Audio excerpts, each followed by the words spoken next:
भारत में मौजूद 1400 साल पुरानी मस्जिद मुसलमाननि जी इबादत गाह के मस्जिद चइबो आहे। आम तौर ते इहा निमाज़ लाइ इस्तेमालु थींदी आहे, पर तारीख़ी तौर ते इहे केतिरनि ई हवालनि में अहम आहिनि। मिसाल तौर ते इबादत लाइ, मुसलमाननि जी गॾिजाणियुनि जे लाइ ऐं तालीमी मक़सदनि लाइ। लफ़्ज़ मस्जिद जी लुग़वी माना आहे सजदे जी जाइ। हीउ लफ़्ज़ उर्दू समेत अक्सर मुसलमान ॿोलियुनि में इस्तेमालु थींदो आहे। मस्जिद असुल में अरबी लफ़्ज़ आहे। मुसलमाननि मुताबिक़ मस्जिद मां मुराद उहा इमारत आहे जिते निमाज़ बाजमायत अदा कई वेंदी आहे। मस्जिद में जुमे जी निमाज़ बि थींदी आहे त उनखे जामिया मस्जिद चइबो आहे। भारतीय रियासत गुजरात जे हिकु ॻोठ मां 1400 साल पुराणी मस्जिद जा आसार मिलिया आहिनि। गुजरात जे भावनगर जे ॻोठ गोघा मां 1400 साल पुराणी मस्जिद जा आसार मिलिया आहिनि, जंहिंजो क़िबिलो बैतुल मुक़द्दस ॾांहुं आहे। हीअ मस्जिद इंतहाई ज़बून हालत में आहे। मस्जिद अंदरि अटकल 25 माण्हू गॾु निमाज़ पढ़ी सघनि था। हिन मस्जिद में 12 ठुल्ह आहिनि जिन ते मस्जिद जी छित ठहियलु आहे।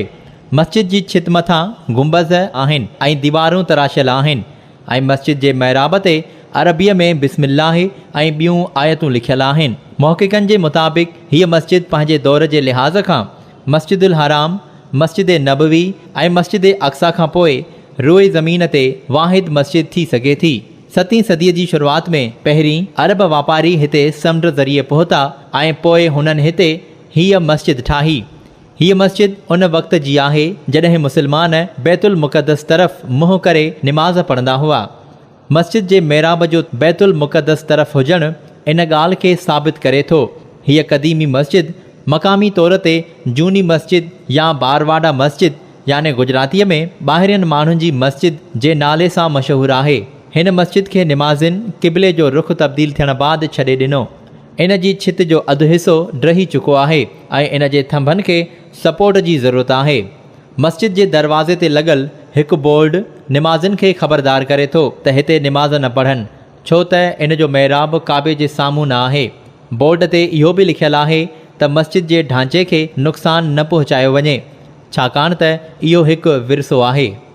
हीअ मस्जिद हिंदुस्तान जे ॿियनि सभिनी मस्जिदुनि सां मुशाहिबत रखे थी जिन जा महिराब मके ॾांहुं आहिनि। हिन क़दीम मस्जिद में अॼु बि क़दीम तरीन अरबी लिखत मौजूदु आहे। इस्लामी तारीख़ मूजिबि 610 ईस्वीअ खां 623 ईस्वीअ ताईं बैतुल मुक़द्दस जे तरफ़ मुंहुं करे निमाज़ अदा कई वेंदी हुई ऐं पोइ 624 ईस्वीअ खां काबे जे तरफ़ रुख़ करे निमाज़ अदा थियणु शुरू थी। हीअ 1397 साल अॻु जी ॻाल्हि आहे। मुहक़िक़नि मूजिबि त हीअ मस्जिद 622 ईस्वीअ में नबी करीम सल्लल्लाहु अलैहि वसल्लम जे दौर में ठही हूंदी।